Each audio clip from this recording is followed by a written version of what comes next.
আজকের এই ভিডিওতে আমরা জৈন ধর্ম থেকে যে গুরুত্বপূর্ণ এমসিকিউ গুলো আছে সেগুলো নিয়ে আলোচনা করব। এই ভিডিওটা খুব গুরুত্বপূর্ণ, তার কারণ জৈন ধর্ম, বৌদ্ধ ধর্ম এগুলো থেকে স্ট্রেট ফরওয়ার্ড কোয়েশ্চেন আসে। তাই চলো আর দেরি না করে আজকে সেশনটা আমরা শুরু করি। প্রথম প্রশ্ন, জৈন ধর্মের প্রতিষ্ঠাতা কাকে বলা হয়? চারটে অপশন যেমনটা পরীক্ষায় থাকে সেরকমই দেওয়া আছে, সঠিক উত্তর খুঁজে বার করতে হবে। তো এটা সবথেকে সোজা প্রশ্ন এবং এর সঠিক উত্তর অপশন নাম্বার এ, মহাবীর। মহাবীরকে বলা হয় জৈন ধর্মের প্রতিষ্ঠাতা। অপশন নাম্বার এ সঠিক উত্তর। সোজা দিয়ে শুরু করলাম বলে ঘাবড়ে যেও না, পরে অনেকগুলো ভালো ভালো কোয়েশ্চেনও আছে। 2 নম্বর প্রশ্ন, বর্ধমান মহাবীর কোন স্থানে জন্মগ্রহণ করেন? বলো কোথায় জন্মগ্রহণ করেন? মহাবীরের জন্মস্থান সম্পর্কেও পরীক্ষায় কিন্তু প্রশ্ন আসে যে তিনি কোথায় জন্মেছিলেন। এই প্রশ্নের সঠিক উত্তর অপশন নাম্বার এ হয়ে যাবে বৈশালী।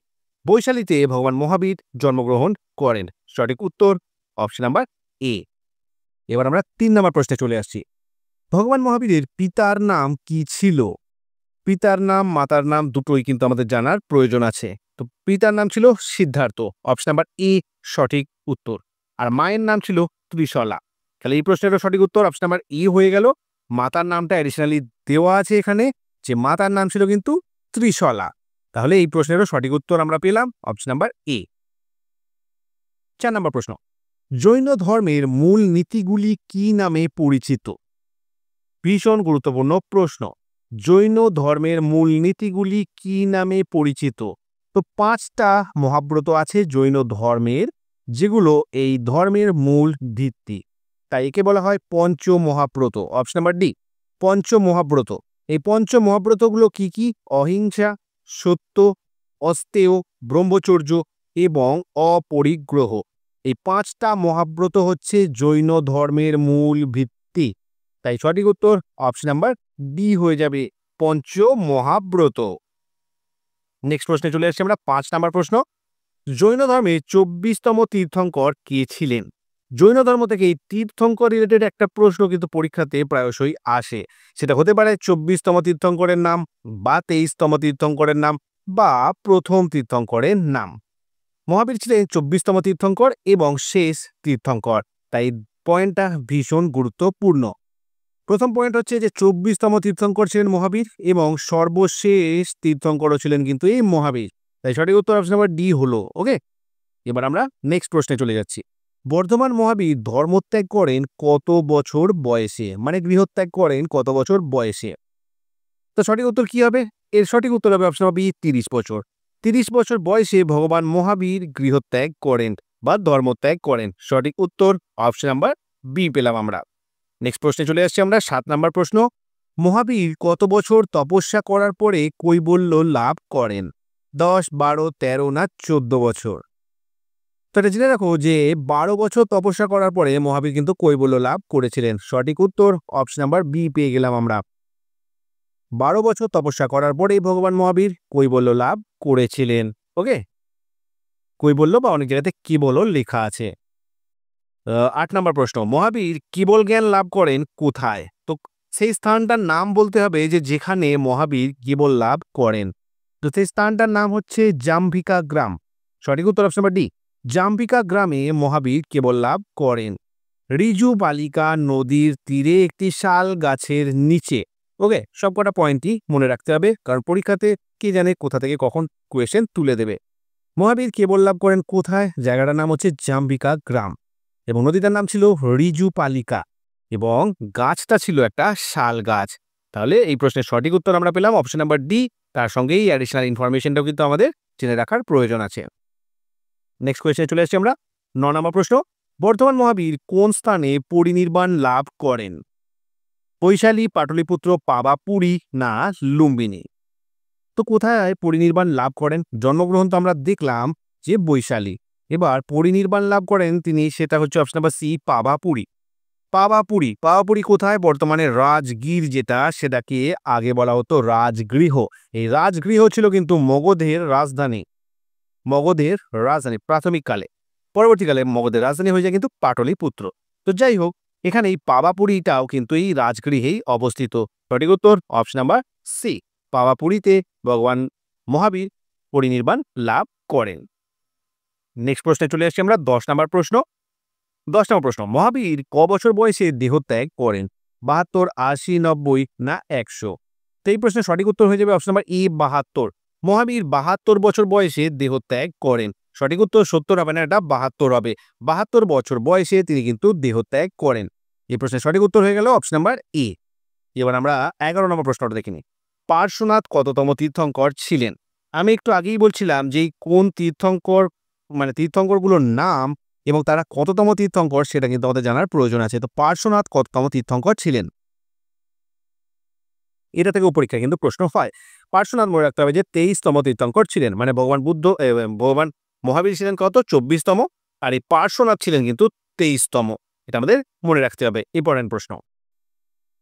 নেক্সট প্রশ্ন দেখে নেব 12 নম্বর। 12 নম্বর প্রশ্ন, জৈন ধর্ম কটি ভাগে বিভক্ত? 2, 3, 4 না 5?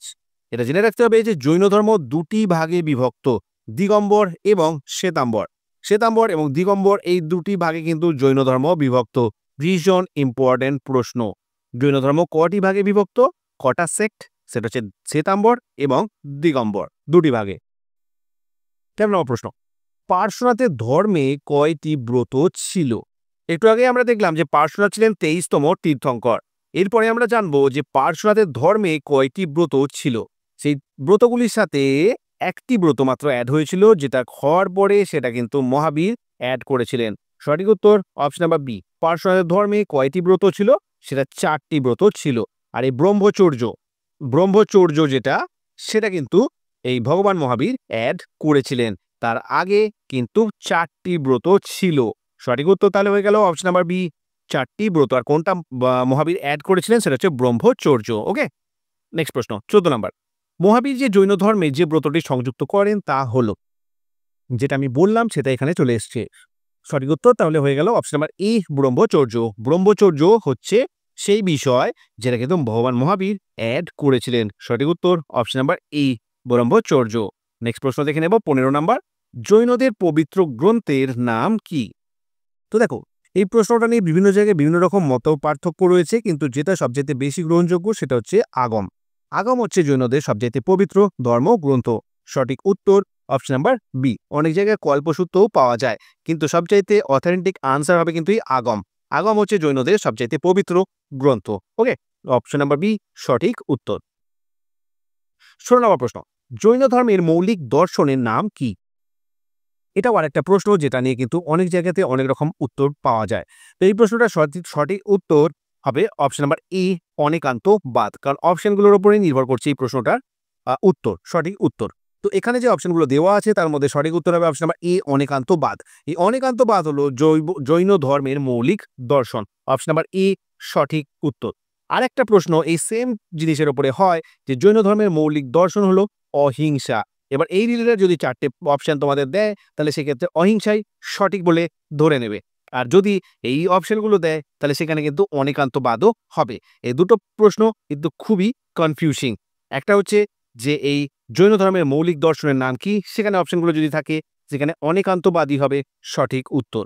অন্যথায় যদি এই অপশনগুলোর মধ্যে অহিংসা থাকে তাহলে সে অহিংসাই হবে কিন্তু সঠিক উত্তর। তাই এটাকে আমি আলাদা করে স্টার মেরে রাখছি। তোমাদের কনফিউশন হতে পারে, ইভেন আমারও কনফিউশন হয়। তো এটা সঠিক উত্তরটা কিন্তু এরকমভাবেই তোমাদেরকে ডিটারমাইন করতে হবে, যেমনভাবে আমি বললাম। 17 নম্বর প্রশ্ন, সৎবাদ কোন ধর্মের একটি দার্শনিক মতবাদ? সৎবাদ কোন ধর্মের একটি দার্শনিক মতবাদ? তো সৎবাদ হলো জৈন ধর্মের একটি দার্শনিক মতবাদ। সঠিক উত্তর অপশন নাম্বার সি হয়ে যাবে। সৎবাদ কোন ধর্মের দার্শনিক মতবাদ? সেটা হচ্ছে জৈন ধর্মে। নেক্সট প্রশ্ন দেখে নেব 18 নম্বর। 18 নম্বর প্রশ্ন, জৈন ধর্মে সর্বোচ্চ তীর্থস্থান কোনটি? 4টি অপশন দেওয়া আছে এবং সঠিক উত্তরটা খুঁজে বের করতে হবে। এই প্রশ্নের সঠিক উত্তর হয়ে যাবে অপশন নাম্বার বি, পালিটানা। পালিটানা গুজরাটে অবস্থিত, যেটা হচ্ছে জৈনদের সবচাইতে পবিত্র তীর্থক্ষেত্র। ওকে, আবার অনেক জায়গাতে এই প্রশ্নটার উত্তর এটাও দেওয়া আছে যে সম্বেদ শিখর, ঝাড়খণ্ড। তো অপশনে কি আছে সেই দুটো থেকে কিন্তু এই কোয়েশ্চেনগুলোর উত্তর করতে হবে। আমি আশা করছি যে পালিতানা এবং সম্বেদ শিখর দুটো একসাথে কিন্তু পরীক্ষাতে আসবে না। আইদার সেখানে পালিতানা থাকবে, অন্যথায় সেখানে সম্বেদ শিখর থাকবে। এই সম্বেদ শিখর হওয়ার পিছনে একটা গুরুত্বপূর্ণ কারণ আছে, যে এখানে এই জৈনদের 24 জন তীর্থঙ্করের মধ্যে 20 জনও কিন্তু দেহত্যাগ করেছিলেন এই সম্বেদ শিখরে, যে কারণে এটা জৈনদের একটা গুরুত্বপূর্ণ তীর্থস্থান। কিন্তু অনেক জায়গাতে এটা লেখা আছে যে পালিতানা, যেটা গুজরাটে আছে, সেটা কিন্তু জৈনদের সবচেয়ে পবিত্র তীর্থক্ষেত্র। তো অপশনগুলো নিয়ে তোমাদেরকে একটু খেলা করতে হবে, কিছু করার নেই বন্ধুরা, কারণ এখানে সঠিক উত্তর কোনটা সেটা আমিও বলে দিতে পারবো না।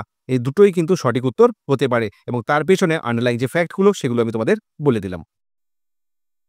19 নম্বর প্রশ্ন, শ্রবণবেলাগোলায় কোন বিখ্যাত মূর্তি আছে? এই শ্রবণবেলাগোলা হচ্ছে এমন একটা স্থান যেখানে চন্দ্রগুপ্ত মৌর্য জীবনের শেষ বয়সে এসে জৈন ধর্ম গ্রহণ করেন এবং সেখানে দেহত্যাগ করেন। তো এখানে যে মূর্তিটা আছে সেটা হচ্ছে বলিউডের একটা বিখ্যাত মুভি, যেটা বাহুবলী 1, বাহুবলী 2।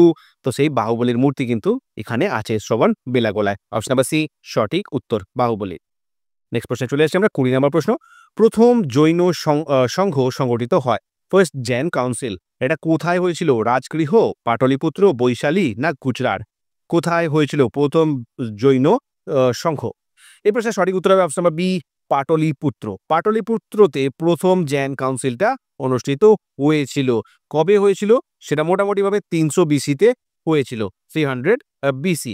আর এই সঙ্গে সভাপতিত্ব করেন কিন্তু স্থূলভদ্র, এটাও মনে রাখতে হবে। সঠিক উত্তর অপশন নাম্বার বি, পাটলিপুত্র, অধুনা পাটনা। 21 নম্বর প্রশ্ন, প্রথম জৈন তীর্থঙ্কর কে ছিলেন? 23তম 24তম নিয়ে আমরা অনেক নাচানাচি করলাম, এবার আমরা জানবো প্রথম জৈন তীর্থঙ্কর, কারণ এইটাও পরীক্ষাতে আসে।